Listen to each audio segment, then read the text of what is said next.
Lecciones de fe. Perseguidos por el pasado. La memoria que aterroriza. La delegación enviada a las tribus orientales no argumentó con opiniones personales, sino con la historia sagrada. Fineas y los príncipes justificaron su severa acusación, la amenaza de guerra, recordando dos catástrofes nacionales, el pecado de Peor y el de Acán. Las experiencias de juicio y disciplina de nuestra historia colectiva, eclesiástica o personal, definen nuestra percepción del peligro. El pasado, cargado de dolor y consecuencias, puede perseguirnos e influir en cómo reaccionamos a las amenazas percibidas en el presente. El principio de la solidaridad en el pecado, Josué 22:18. La principal lección que el pasado le había enseñado a Israel era que el pecado de una porción del pueblo afecta a todo el cuerpo.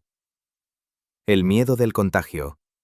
Fineas preguntó: ¿no basta con la iniquidad de Peor, de la cual no hemos sido limpiados hasta hoy, a pesar de la plaga que cayó sobre la congregación de Jehová? La carga colectiva. La comunidad se sentía aún cargada por la culpa del pasado. Ellos creían que si las tribus orientales pecaban, la ira de Dios caería nuevamente sobre ellos, lo cual legitimaba su intención de actuar de forma drástica para limpiar el pecado antes de que el juicio llegara. La historia de Israel subraya la seriedad del pecado en la comunidad. La fe exige que, si bien somos perdonados individualmente, debemos ser conscientes de que nuestras acciones pueden impactar, para bien o para mal, la fe y el bienestar de nuestros hermanos.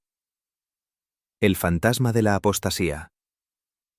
El pecado en Peor, Números 25, fue el resultado de la idolatría y la inmoralidad, castigado con una plaga que mató a 24.000 personas. Este episodio dejó una cicatriz profunda, el recuerdo de un Dios celoso que castiga la infidelidad religiosa con severidad.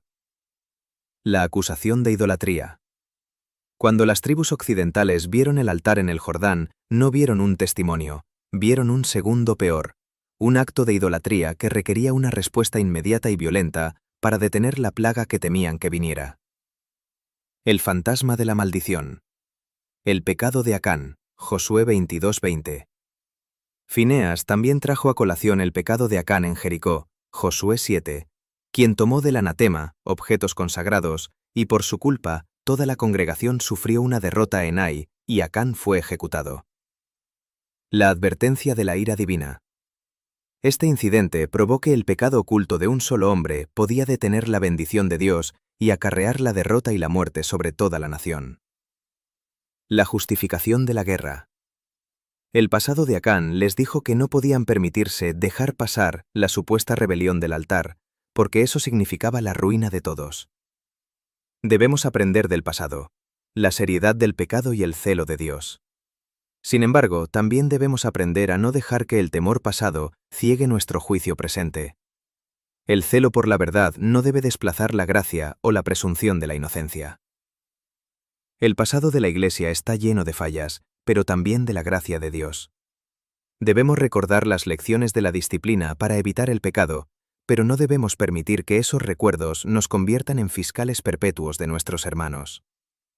La próxima vez que tu memoria te traiga un mal recuerdo de un pecado pasado, ya sea personal o de la Iglesia, para justificar un juicio duro hacia un hermano, recuerda la gracia. El propósito del Evangelio no es que seamos perseguidos por el pasado, sino que seamos liberados por la gracia. Discierne la intención. No asumas que la situación actual es una simple repetición del pasado. Dale a tu hermano la oportunidad de explicar su corazón. Lleva contigo las lecciones de la historia para ser sabio, pero lleva el amor de Cristo para ser justo. No permitas que el fantasma del pecado pasado destruya la unidad de la fe presente.